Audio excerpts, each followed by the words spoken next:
we guide you through how to make red effect in Capcut.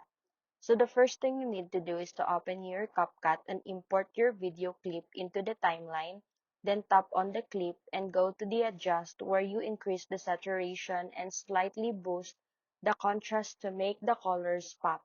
Next, head to HSL and select the red channel, then increase the saturation of red and slightly adjust the HUE until you get a deeper, more intense red tone. After that, go to Effects, choose Video Effects, and apply a filter like Chromatic Aberrations or Glow to enhance the red highlight look. Then reduce the intensity so it stays natural but visible. Now, add a layer by using Overlay if you want a stronger cinematic red vibe. Then choose a red toned video or solid color and set the blending more to overlay or soft light.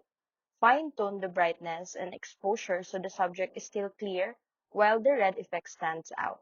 To finish, add keyframes if you want movement into the color shift, making the red effect feel dynamic instead of static.